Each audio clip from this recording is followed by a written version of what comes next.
Are you ready to take your cloud career to the next level? The AWS Certified Solutions Architect Associate is one of the most valuable cloud certifications today. For the complete PDF and free mock tests, visit my website, Tech Cloud Solution. So stay tuned because we're about to get started with today's 10 questions. Question 1.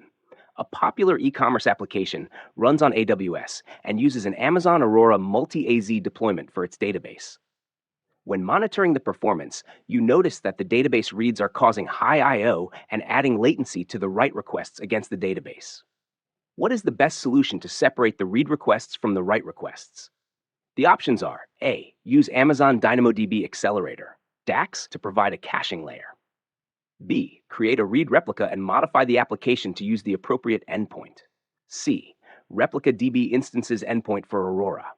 D. Create a second Amazon Aurora database and link it to the primary database as a read replica. The correct answer is create a read replica and modify the application to use the appropriate endpoint. Exam tip: create read replica and use reader endpoint for Amazon Aurora. Now let's dive deep.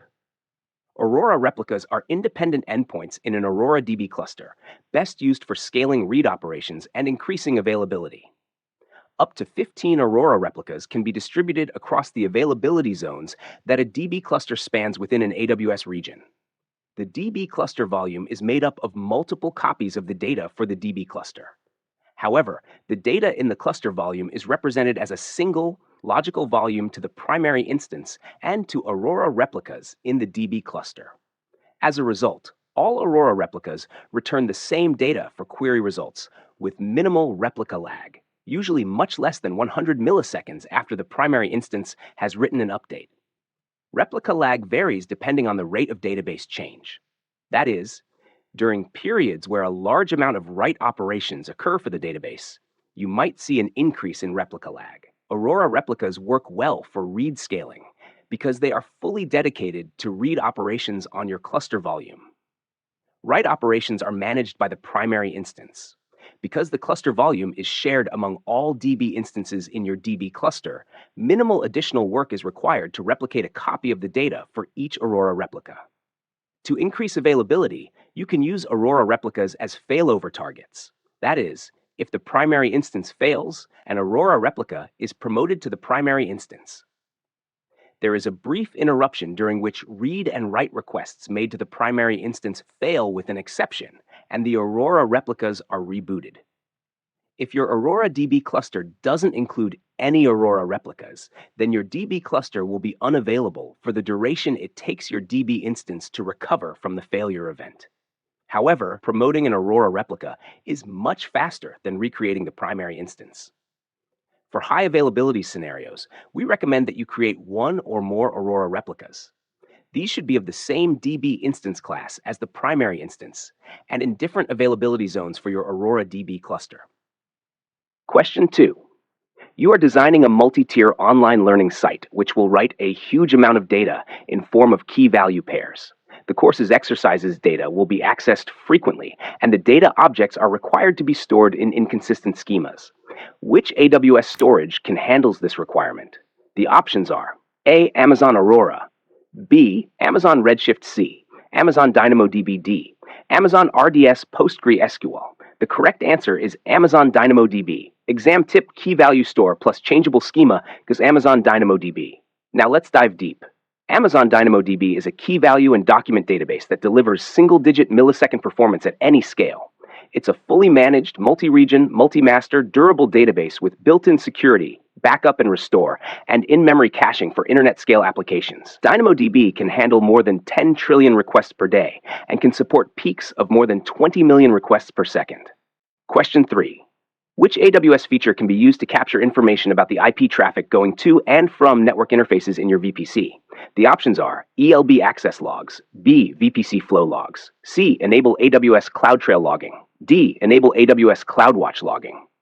The correct answer is VPC Flow Logs. Exam tip: VPC Flow Logs record the IP traffic at the subnet level. Now let's dive deep.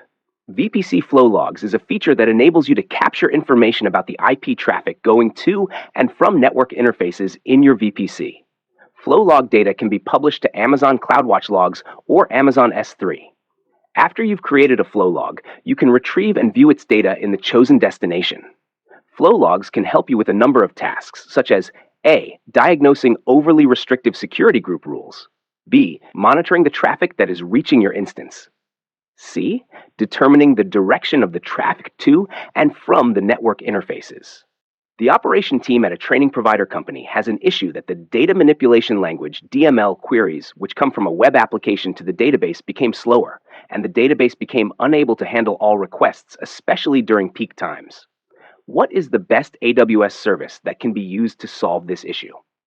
The options are A. Amazon SQS B, Amazon EFS C, Amazon S3 D, AWS Lambda.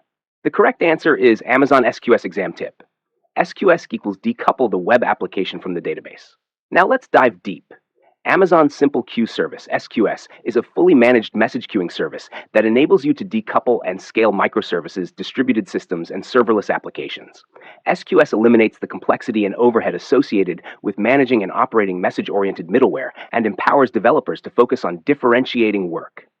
Using SQS, you can send, store, and receive messages between software components at any volume without losing messages or requiring other services to be available. You can get started with SQS in minutes using the AWS console, command line interface, CLI, or SDK of your choice, and just 3 simple commands. Use case example. Imagine a web application where thousands of students submit answers to online exercises at the same time during peak study hours. If every request directly hits the database, it will become overloaded and slow. By using Amazon SQS, the application first queues all requests, and the database processes them at a manageable rate. This ensures smooth user experience without overwhelming the database. Question 5. A solutions architect working for a startup is designing a high-performance computing HPC application workload on Amazon EC2. The EC2 instances need to communicate to each other frequently and require network performance with low latency and high throughput. Which EC2 configuration meets these requirements? A. Launch the EC2 instances in an auto-scaling group in 2 regions and peer the VPCs. B. Use a spread placement group while launching the EC2 instances in one availability zone. C. Launch the EC2 instances in an auto-scaling group spanning multiple availability zones. D. Use a cluster placement group while launching the EC2 instances in one availability zone. The correct answer is use a cluster placement group while launching the EC2 instances in one availability zone. Exam tip. Low latency and high throughput equals use cluster placement groups. Now let's dive deep. Cluster placement groups. A cluster placement group is a logical grouping of instances within a single availability zone. A cluster placement group can span peered VPCs in the same region. Instances in the same cluster placement group enjoy a higher per-flow throughput limit of up to 10 gigabps for TCP/IP traffic and are placed in the same high bisection bandwidth segment of the network. The following image shows instances that are placed into a cluster placement group. Cluster placement groups are recommended for applications that benefit from low network latency, high network throughput, or both. They are also recommended when the majority of the network traffic is between the instances in the group. To provide the lowest latency and the highest packet per second network performance for your placement group, choose an instance type that supports enhanced networking. For more information, see Enhanced Networking. We recommend that you launch your instances in the following way. Use a single launch request to launch the number of instances that you need in the placement group. Use the same instance type for all instances in the placement group. If you try to add more instances to the placement group later, or if you try to launch more than one instance type in the placement group, you increase your chances of getting an insufficient capacity error. If you stop an instance in a placement group and then start it again, it still runs in the placement group. However, the start fails if there isn't enough capacity for the instance. If you receive a capacity error when launching an instance in a placement group that already has running instances, stop and start all of the instances in the placement group and try the launch again. Starting the instances may migrate them to hardware that has capacity for all of the requested instances. Partition placement groups. Partition placement groups help reduce the likelihood of correlated hardware failures for your application. When using partition placement groups, Amazon EC2 divides each group into logical segments called partitions. Amazon EC2 ensures that each partition within a placement group has its own set of racks. Each rack has its own network and power source. No two partitions within a placement group share the same racks, allowing you to isolate the impact of hardware failure within your application. The following image is a simple visual representation of a partition placement group in a single availability zone. It shows instances that are placed into a partition placement group with 3 partitions: Partition 1, Partition 2, and Partition 3. Each partition comprises multiple instances. The instances in a partition do not share racks with the instances in the other partitions, allowing you to contain the impact of a single hardware failure to only the associated partition. Partition placement groups can be used to deploy large distributed and replicated workloads, such as HDFS, HBase, and Cassandra, across distinct racks. When you launch instances into a partition placement group, Amazon EC2 tries to distribute the instances evenly across the number of partitions that you specify. You can also launch instances into a specific partition to have more control over where the instances are placed. A partition placement group can have partitions in multiple availability zones in the same region. A partition placement group can have a maximum of 7 partitions per availability zone. The number of instances that can be launched into a partition placement group is limited only by the limits of your account. In addition, partition placement groups offer visibility into the partitions. You can see which instances are in which partitions. You can share this information with topology-aware applications, such as HDFS, HBase, and Cassandra.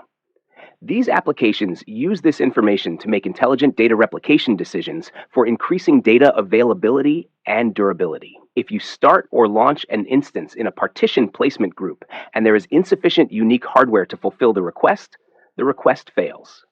Amazon EC2 makes more distinct hardware available over time, so you can try your request again later. Spread placement groups.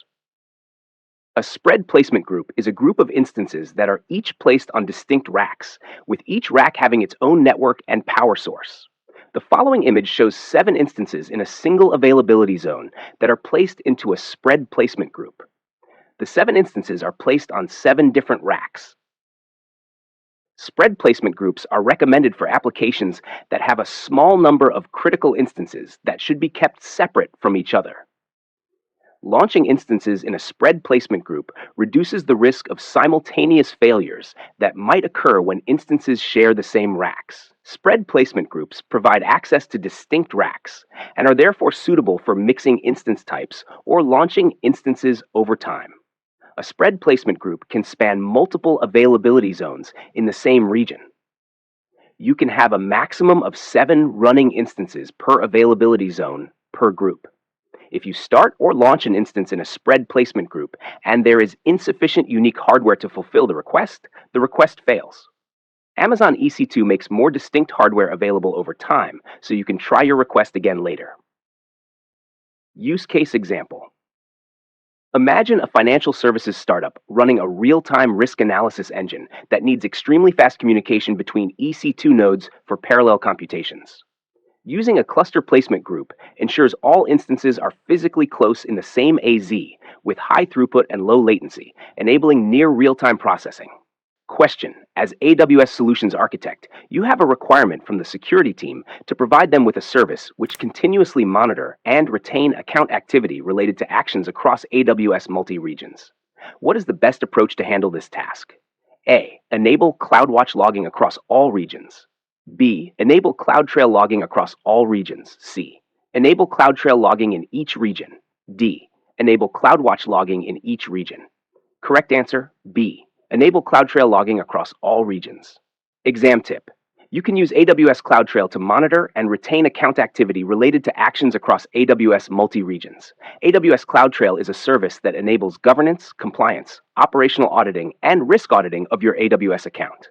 With CloudTrail, you can log, continuously monitor, and retain account activity related to actions across your AWS infrastructure. CloudTrail provides event history of your AWS account activity, including actions taken through the AWS Management Console, AWS SDKs, command line tools, and other AWS services. This event history simplifies security analysis, resource change tracking, and troubleshooting. In addition, you can use CloudTrail to detect unusual activity in your AWS accounts. These capabilities help simplify operational analysis and troubleshooting. Suppose your company operates in multiple regions, and the security team needs to track any unauthorized access attempts or configuration changes across all accounts.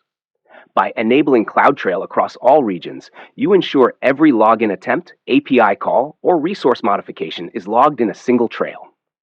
This helps auditors quickly identify suspicious activity without having to check logs region by region. 7.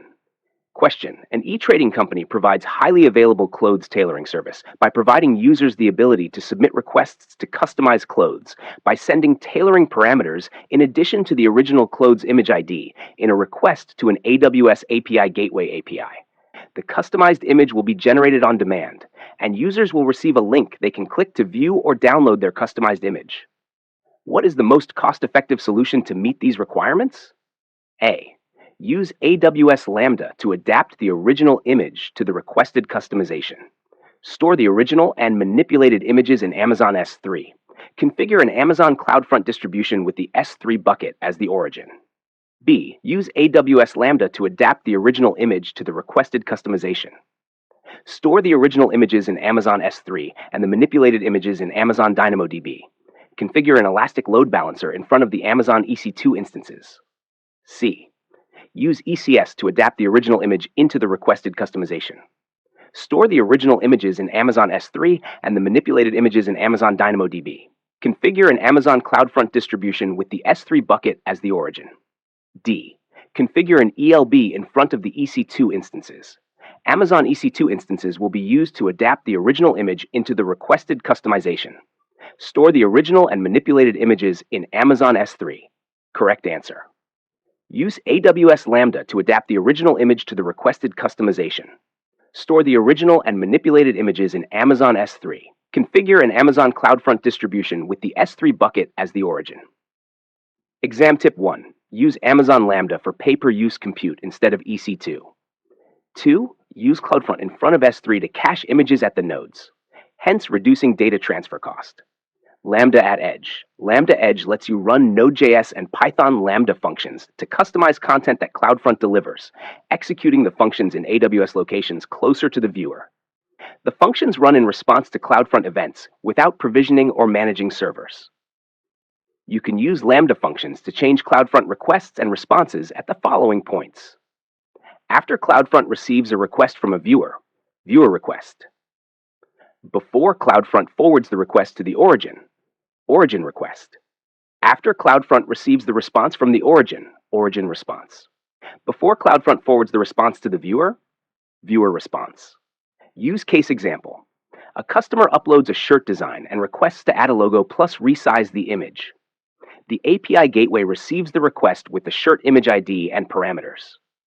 AWS Lambda fetches the base image from S3, applies the logo and resizing, then stores the customized image back into S3. A CloudFront URL is generated and returned to the user to preview or download. If another user requests the same customization, CloudFront serves the cached copy directly, saving compute and storage cost. This ensures the solution is highly available, cost-effective, and scales automatically without managing servers. Question 8.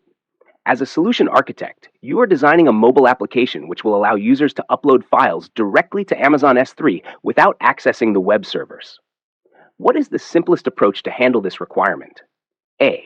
Create multiple Docker containers managed by Amazon Elastic Container Service, ECS, to write the files into Amazon S3 bucket.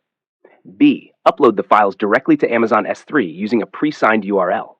C. Create multiple EC2 instances behind an application load balancer, ALB, to write the files into Amazon S3 bucket. D. Use AWS Lambda to receive the files from Amazon SQS, which then store the files into Amazon S3 bucket. Correct answer, B. Upload the files directly to S3 using a presigned URL. Exam tip. If you need to bypass web servers and store the files directly into an S3 bucket, always use a presigned URL. A presigned URL gives you temporary access to upload or download an object from an S3 bucket. You can upload objects without exposing AWS credentials in the mobile app. The URL contains the bucket name, object key, HTTP method, put for upload, and an expiration time. The URL is generated by a backend service with proper IAM permissions and sent to the mobile client. After receiving the URL, the client directly uploads the file to S3. By default, all S3 buckets and objects are private. The presigned URL acts as a temporary, secure way for clients to interact with S3. Use case example. Imagine a photo-sharing mobile app like Instagram. A user takes a photo and wants to upload it. Instead of sending the photo to the web server, which increases cost, complexity, and bottlenecks, the app requests a presigned URL from the backend API. The backend generates the presigned URL using AWS SDK and sends it to the mobile app. The mobile app uploads the photo directly to S3 using the URL. This reduces server load, improves upload speed, and enhances scalability. Question 9. A solutions architect is designing messaging system between order service and stock service. The expected number of transactions will not be more than 250 transactions per second. The orders must be processed in order without losing any orders. Which low-cost AWS service should you recommend to handle this requirement? A. Amazon SNS. B. Amazon MQ. C. Amazon SQS. D. Kinesis Stream Answer. Amazon SQS. Now let's dive deep. Amazon SQS Simple Queue Service would be the most suitable low-cost AWS service for this requirement. Here's why: that orders are processed sequentially, preventing any out-of-order FIFO queues. SQS offers FIFO, first in, first out, queues specifically designed to process messages in the order they are sent. This ensures processing. The ability to process thousands of messages per second, depending on high throughput. SQS can handle a high volume of messages with the queue type. 250 transactions per second should be well within its capacity. Reliability and durability. SQS is highly reliable and durable, ensuring that messages are not lost even in case of system failures. Cost-effective. SQS is a cost-effective option, especially for moderate message volumes. You only pay for the number of messages you send and receive. Why other options might not be the best fit? Amazon SNS. Simple notification service. Primarily designed for fan-out delivery of messages to multiple subscribers. It's not ideal for maintaining strict order of processing. Amazon MQ, a managed message broker, which is more complex and expensive than SQS for this use case. It's often overkill for simpler messaging needs. Kinesis Streams, designed for real-time data streaming and processing. While it can handle high throughput, it might be an overkill for this specific scenario and potentially more expensive than SQS. SQS with FIFO queues provides a reliable, cost-effective, and straightforward solution for handling the order processing requirements between the order service and stock service. Question 10. A company has a monolithic application which performs data processing using two sequential dependable functions. The second function of the process takes longer than the first, so the company has decided to rewrite the application as two microservices running on Amazon ECS that can scale independently. How should a solutions architect integrate the microservices? A. Create microservice 1 to publish data to an Amazon SNS topic. Create microservice 2 to subscribe to this topic. B. Create microservice 1 to send data to Amazon Kinesis Data Firehose. Create microservice 2 to read from Kinesis Data Firehose. C. Create microservice 1 to send data to an Amazon SQS queue. Create microservice 2 to process messages from the queue. D. Create microservice 1 to send data to an Amazon S3 bucket. Use S3 event notifications to invoke microservice 2. The correct answer is create microservice 1 to send data to an Amazon SQS queue. Create microservice 2 to process messages from the queue. Exam tip: SQS is used for decoupling plus scaling microservices. Not the best use case for Kinesis. Now let's dive deep.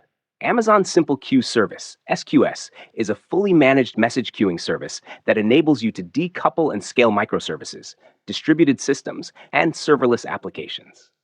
SQS eliminates the complexity and overhead associated with managing and operating message-oriented middleware and empowers developers to focus on differentiating work. Using SQS, you can send, store, and receive messages between software components at any volume without losing messages or requiring other services to be available. Get started with SQS in minutes using the AWS console, command line interface, or SDK of your choice, and 3 simple commands. SQS offers 2 types of message queues. Standard queues offer maximum throughput, best effort ordering, and at least once delivery. SQS FIFO queues are designed to guarantee that messages are processed exactly once in the exact order that they are sent.